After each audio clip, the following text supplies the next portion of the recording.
아멘. 오늘 질투와 결핍이라는 제목으로 하나님 말씀 증거하도록 하겠습니다. 야곱은 이 라헬과 결혼을 하기를 바랬지만 전혀 생각지도 못하게 레아와도 이제 결혼을 하게 되었죠. 그러니까 뜻하지 않게 라헬과 레아 이 두 여인과 함께 이제 결혼 생활을 하게 되었습니다. 야곱이 누구를 더 사랑했을까요? 그렇죠. 당연히 라헬이죠. 라헬을 그렇게 끔찍히 아끼고 사랑했을 것입니다. 그러니까 레아가 얼마나 괴로웠겠습니까? 이건 뭐 우리가 상상할 수 없겠죠.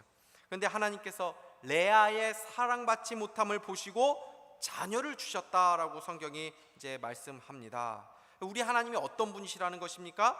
우리의 상황을 다 보고 계시고 우리의 아픔, 우리의 상한 마음 이런 것을 다 알고 계시는 하나님이라는 것을 보여주는 것이죠. 하나님은 레아를 위로하기 위해서 자녀를 주십니다. 그 자녀들이 이제 계속 나오죠. 르벤과 시므온과 레위와 유다 이렇게 이제 줄줄이 이제 낳게 됩니다. 이 야곱이 레아보다 라헬을 더 많이 가까이 했을 것이 분명함에도 불구하고 하나님은 레아에게 복을 주셔서 야곱과 만날 때마다 이 아들을 계속 주셨다는 것입니다. 근데 레아가 이렇게 아들을 계속 낳는 동안 라헬은 자식을 낳지 못하고 있었습니다. 자신이 남편에게 사랑은 더 받고 있는데도 자식을 못 낳고 있죠. 그러니까 라헬도 지금 괴롭습니다. 우리나라 예전에도 그렇죠. 결혼을 하면은 여자가 제일 중요한 일이 사실 아들을 낳는 일 아니었습니까? 근데 이 당시는 사실 예전 우리나라보다도 더 심했던 시절이었습니다.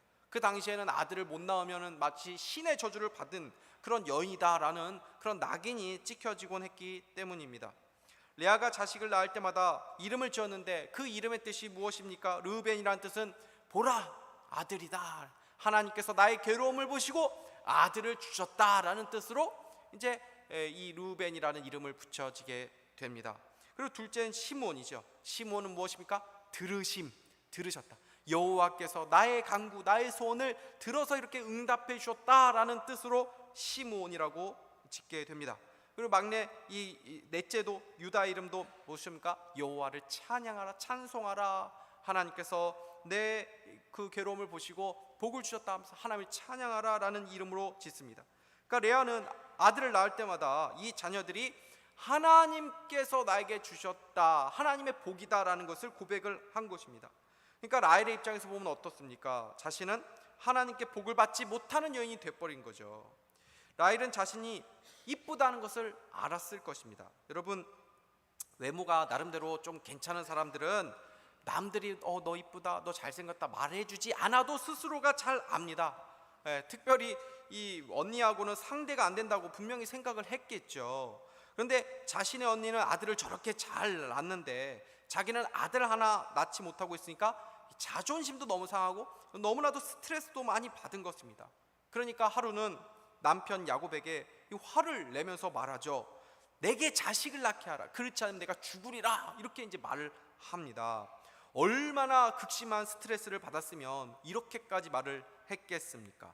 그러면 야곱이 사실 좀 남편으로서 좀 달래줘야 될 필요도 있죠. 근데 야곱이 지금 달래줄 여유가 야곱도 없습니다.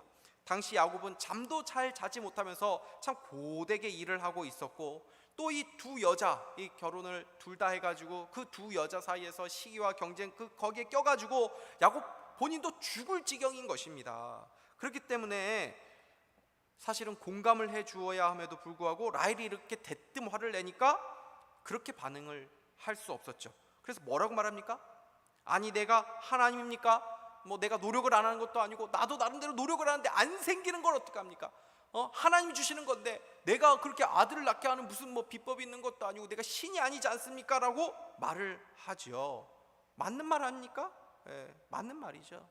남자는 항상 답을 말하죠. 이렇게 답을 말하는데 그게 위로가 됩니까? 여자한테 위로가 안 되는 것입니다. 야곱이 라헬에게 위로가 되지 못하고 있는 상황이죠. 여러분 보십시오. 야곱과 라헬 얼마나 사랑했던 관계였습니까? 야곱은 라헬을 얻을 수만 있다면 무슨 일이라도 할 수 있었습니다. 그만큼 라헬을 사랑했고 라헬을 얻기만 하면 행복할 줄 알았습니다. 그 이방 땅에서 라헬은 야곱이 살아가는 유일한 소망이었습니다. 라헬하고 결혼만 하면 자기 인생의 결핍이 채워질 줄 알았습니다. 라헬이 자신의 인생의 구원이었던 것이죠. 그런데 라헬을 지금 얻어서 지금 이 야곱이 행복합니까? 라헬과 결혼하면 다 해결될 줄 아는데 무슨 문제가 이제 일어나게 됩니까? 라헬이 아기를 못 낳는 것입니다. 이것이 인생이라는 것입니다. 야곱도 라헬로 인해서 고통을 당하고 라헬도 야곱에 의해서 고통을 당합니다. 하나님 외에 세상에서 구원의 대상을 찾으면 반드시 절망하고 고통하게 된다는 것입니다. 그것만 얻으면 내 부족이 채워질 것 같았는데 막상 그것을 얻어도 만족이 없고 오히려 그것으로 인해서 고통이 생기는 것이 우리의 인생일 수 있다는 것입니다. 보십시오. 지금 라헬의 문제가 뭐죠? 아이를 못 낳는 거죠. 그러면 아이를 낳으면 행복할까요? 이제 아이 낳는 문제가 해결되면 행복하겠습니까? 이 문제만 되면 만족할까요? 라헬이 드디어 아들을 낳죠. 요셉을 낳습니다. 그런데 그 이름의 뜻이 무엇입니까? 24절 우리 같이 한번 읽겠습니다. 시작. 그 이름을 요셉이라 하니 여호와는 다시 다른 아들을 내게 더하시기를 원하노라 하였더라. 야, 이름의 뜻이 무엇입니까? 라헬이 드디어 그토록 자신의 몸에서 아들을 낳기를 바랬는데 그 문제가 해결이 됐습니다. 근데 그 아이를 낳자마자 이름을 뭐라고 지었다고요? 더하다라는 뜻에 이제 내가 아들 생겼는데 이 아들 생긴 것에서 내가 만족하고 내가 행복해하고 하나님께 감사하고 있는 게 아니라 그 아이의 이름을 뭐라고 지은다고요? 야, 아들 하나 더 주십시오. 아들 하나 더 주십시오라고 이 요셉이라고 지었다라는 것입니다. 그러니까 무엇입니까? 우리의 인생의 문제는 그 결핍에 채워주면 내가 행복할 줄 알았는데 그 결핍이 채워지면 더 다른 갈증이 또 일어나는 것다라는 것을 말해주는 것이죠. 하나만 더 주세요. 우리가 바라는 것이 대단한 것이 아니죠. 하나님, 제가 많은 것 바라는 거 아닙니다. 뭘 바랍니까? 하나님, 지금보다 내가 조금 더 수입이 늘어나는 거, 그거 원하는 것뿐입니다. 지금보다 조금 더 나은 환경으로 옮기는 거, 그것이 내가 원하는 밤이 내가 큰 거 바라는 것 아닙니다라는 것이 우리의 사실 마음 아닙니까? 그런데 그것을 더 얻는다고 만족할까요? 착각이라는 것입니다. 행복의 조건을 상황에서 찾으면 결코 우리는 행복할 수 없습니다. 성경은 뭐라고 말씀하시냐면 지금 우리가 행복을 누려야 한다라는 것을 말하고 있다는 것입니다. 그 근거가 무엇입니까? 우리가 예수 그리스도가 있기 때문이라고 말하고 있는 것입니다. 그러니까 우리는 그분만으로 만족하는 법을 배워가야 합니다. 그분으로 인해서 만족감을 누리지 못한다면 우리는 어떤 것을 얻어도 만족하지 못하는 인생이라는 것이죠. 질투와 경쟁의 무서움이 바로 이것입니다. 질투와 경쟁은 자족하고 감사하지 못하게 만듭니다. 질투와 경쟁은 근본적으로 하나님을 바라보지 않고 자신의 결핍을 바라보게 만들고 자신의 경쟁 상대에 집중하게 만들기 때문입니다. 그래서 이기기 위해서 수단과 방법을 가리지 않습니다. 라헬은 이 야곱에게 자신의 여종 비라에게 들어가라고 말하죠. 그러니까 야곱이 어떻게 합니까? 라헬이 시키는 대로 그의 여종 비라에게 들어갑니다. 그리고 아들을 낳습니다. 그리고 그 아들의 이름을 여호와께서 나의 억울함을 풀어주셔서 나에게 아들을 주셨다라는 뜻으로 단이라고 짓습니다.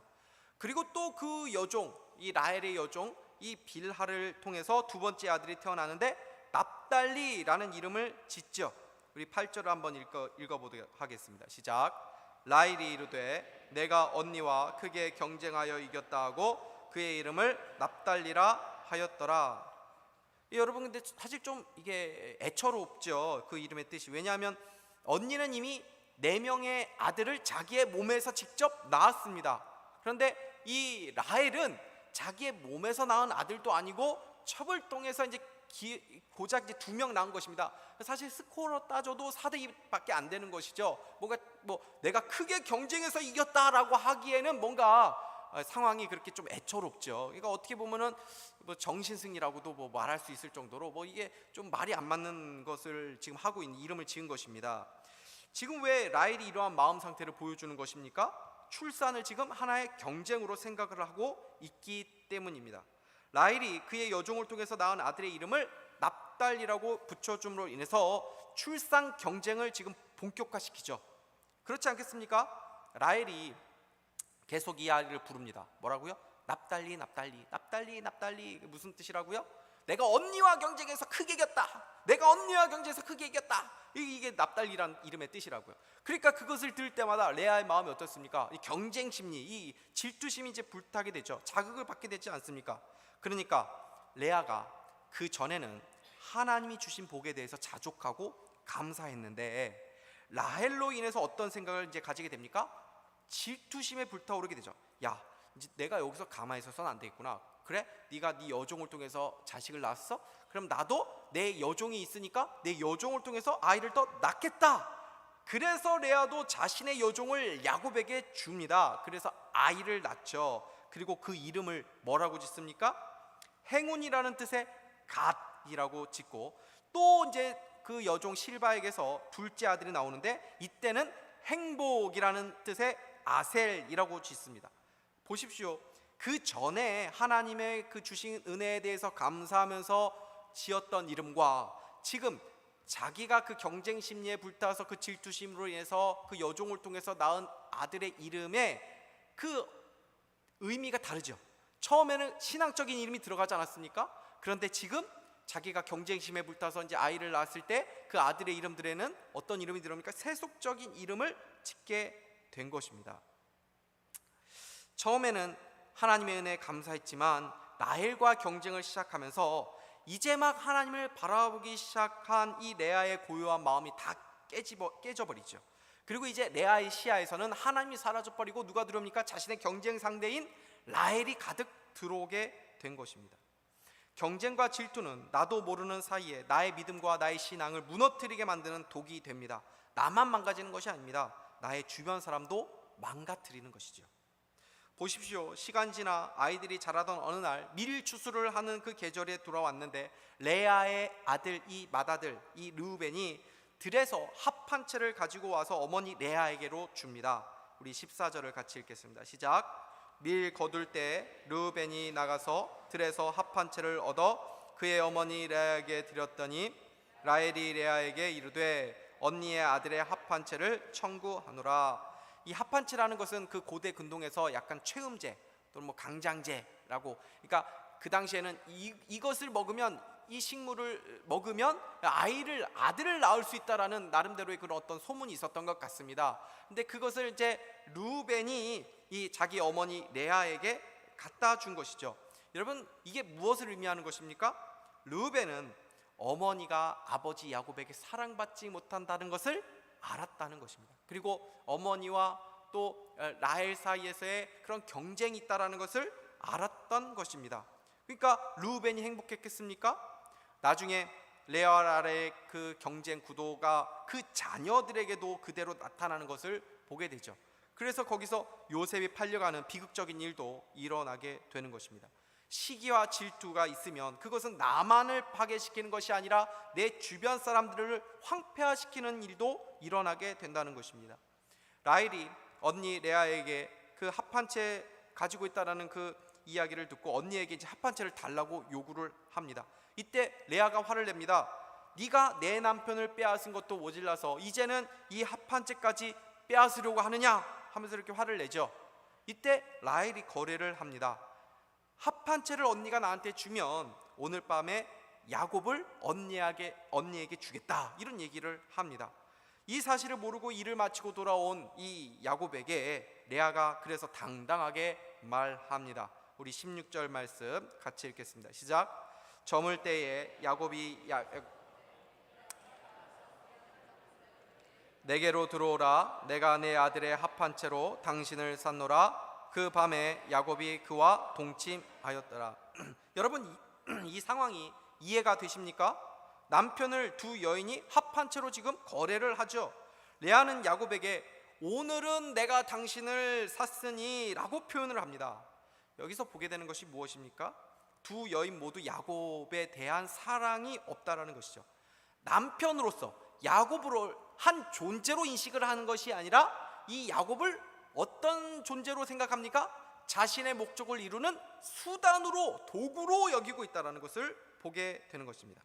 여러분, 질투에 사로잡히면 모든 대상을 수단화하게 됩니다.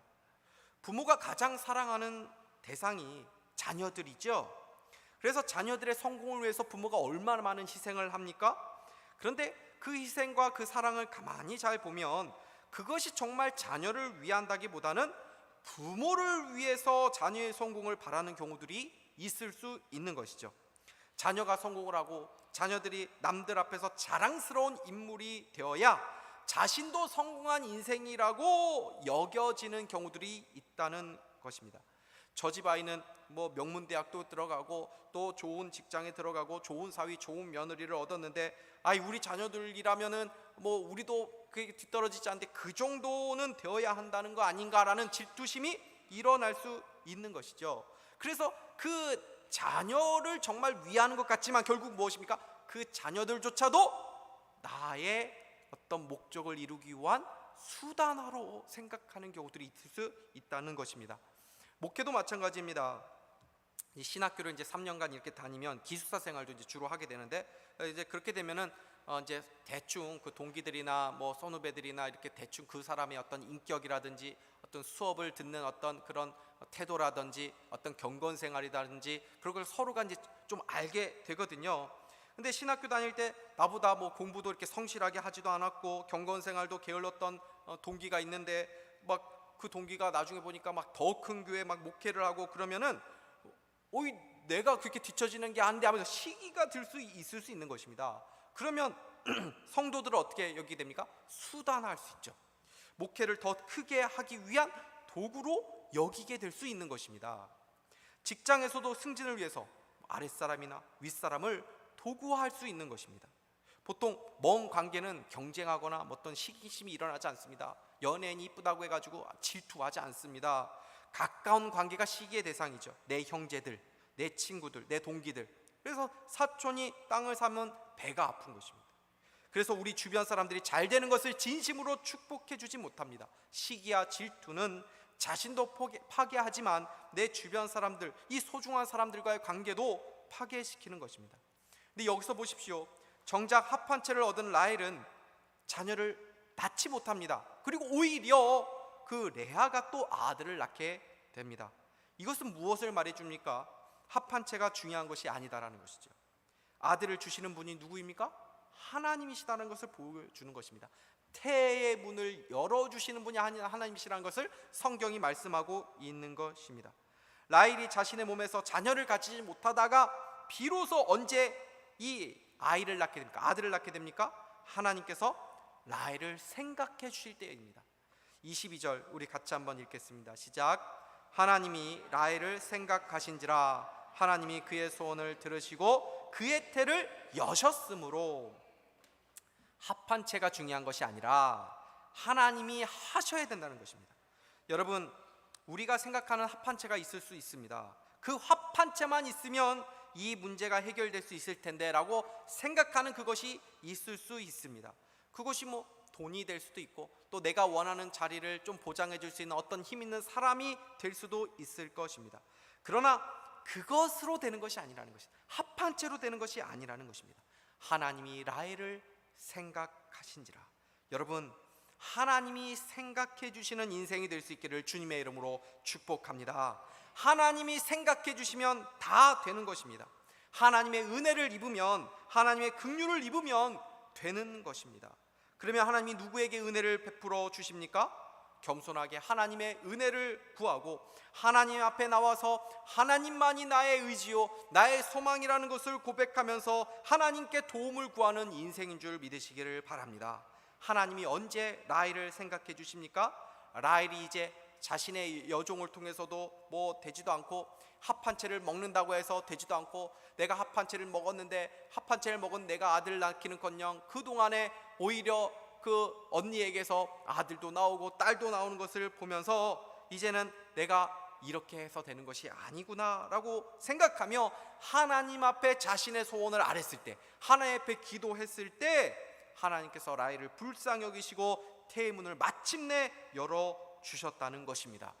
하나님이 그의 소원을 들으시고 그의 태를 여셨으므로, 하나님께 자신의 소원을 비로소 아랬을 때에 하나님께서 그 기도를 들으시고 응답하여 주셨다는 것입니다. 우리가 어떻게 나와 내 주변의 사람들을 파괴시키는 질투와 시기에서 벗어날 수 있습니까? 우리가 어떻게 우리의 결핍과 갈증을 채울 수 있는 것입니까? 이 하나님의 은혜를 바라보는 것입니다.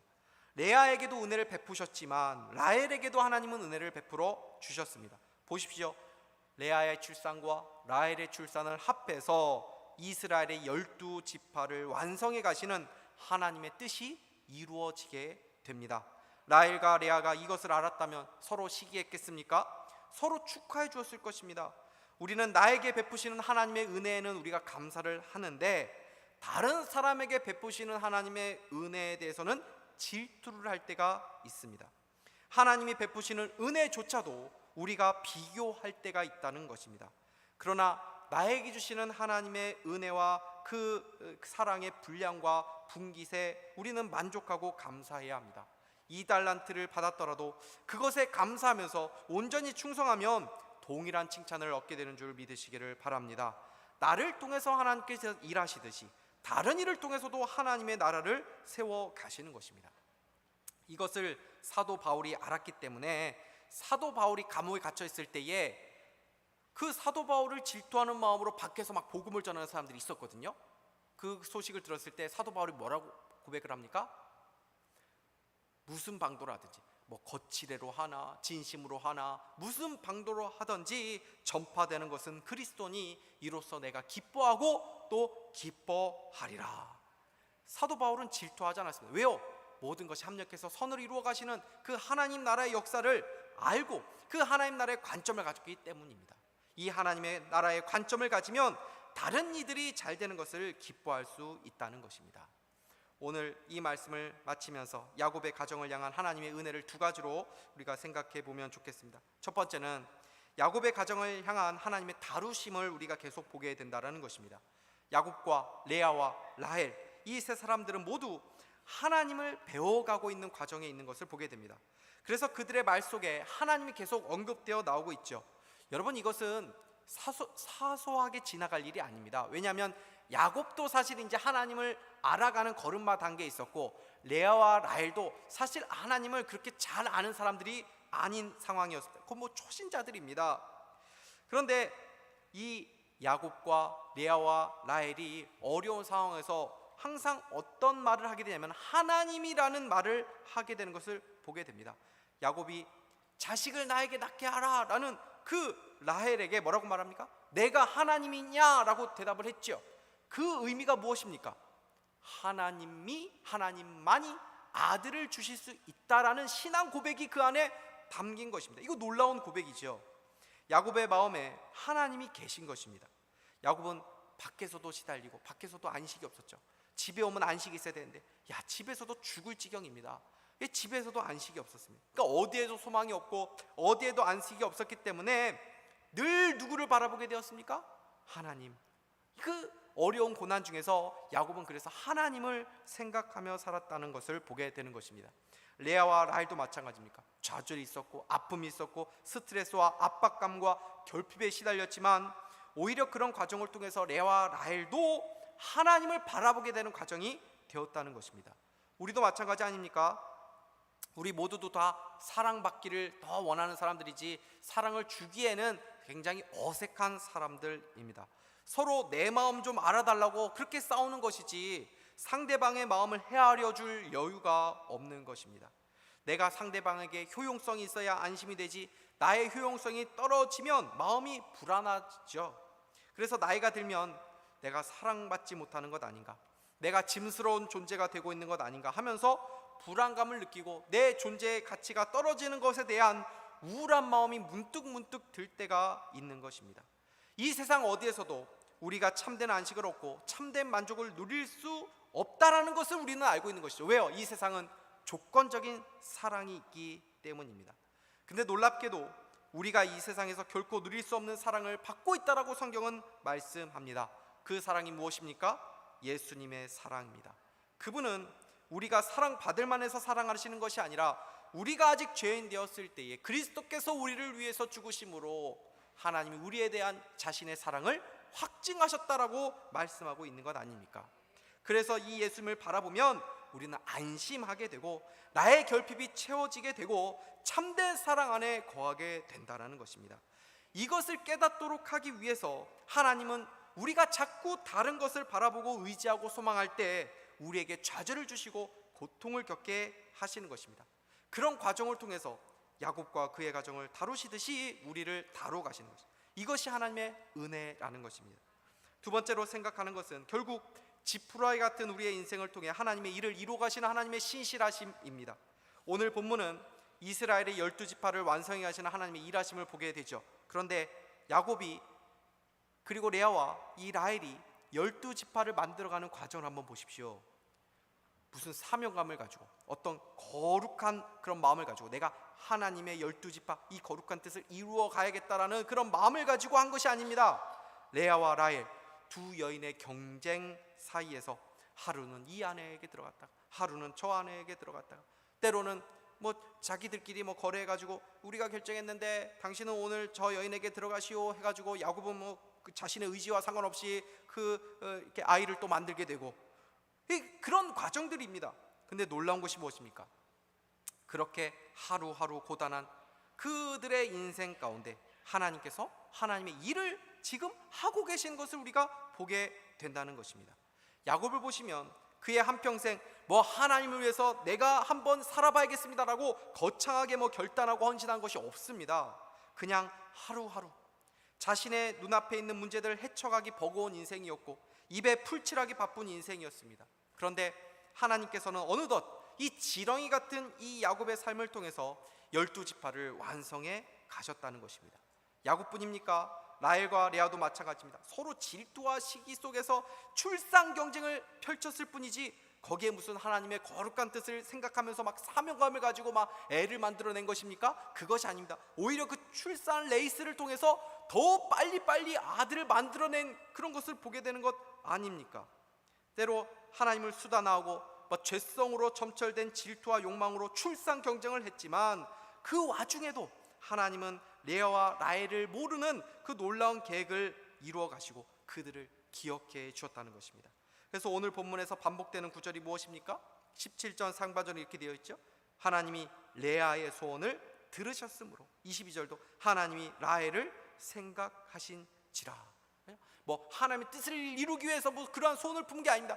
고작 자신을 생각하면서 내가 너무 고됩니다. 내가 너무 슬픕니다. 나도 자식을 주십시오. 그냥 그게 거기에 무슨 하나님 생각이 있었습니까? 자기 생각만 가지고 기도를 한 것임에도 불구하고 하나님께서는 어떤 분이시라는 것입니까? 그들을 긍휼히 여기시고 그들의 소원을 들으시면서 그렇게 하나님의 일들을 이루어 가시는 것입니다. 이것이 바로 성도와 성도들의 가정 가운데 있는 하나님의 은혜라는 것입니다. 혹시 여러분 가운데 내 인생이 이게 뭔가 사명이고 뭐고 그냥 하루하루 살기 바쁩니다. 이렇게 살아서 참 하나님 앞에 죄송한 마음입니다 라고 어떤 죄책감과 짐을 가지고 계신 분들 계십니까? 괜찮습니다.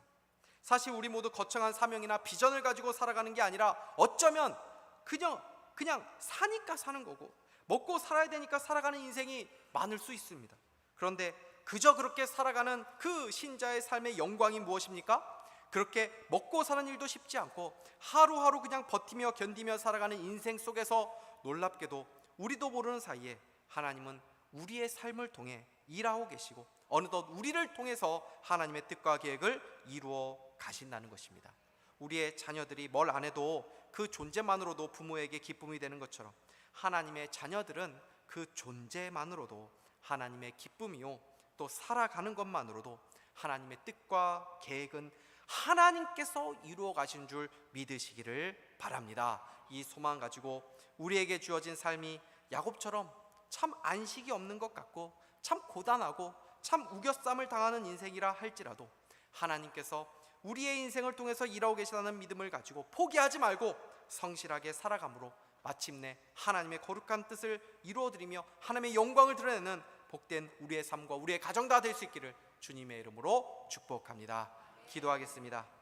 하나님 아버지, 우리 안에도 시기와 질투와 결핍으로 인해 세상의 것을 욕망하고 살아가는 모습들이 있습니다. 거기에는 참 소망이 없고 참 안식이 없음을 알고 있음에도 어느 순간 하나님이 아닌 다른 것에서 만족을 찾으려고 하는 우리의 연약함을 주님께서 불쌍히 여겨 주시옵소서. 그런 우리들이지만 포기하지 않으시고 끝까지 우리를 붙잡으시고 일하시는 그 하나님의 신실하심이 우리에게 위로와 소망이 되는 줄 믿사오니, 하나님 앞에서 신실하지 못하게 살아가는 것 같아도 늘 그 죄송하고 하루하루 살아가기 급급한 인생이라 할지라도 그 속에서도 하나님의 은혜와 계획을 담아주신 줄 믿사오니, 이 믿음 가지고 주어진 삶을 포기하지 않고 버티고 살아내어 마침내 하나님의 선하신 계획을 이루어드리는 우리 모두가 다 되게 하여 주시옵소서. 감사드리며 예수 그리스도의 이름으로 기도하옵나이다. 아멘. 우리 찬송가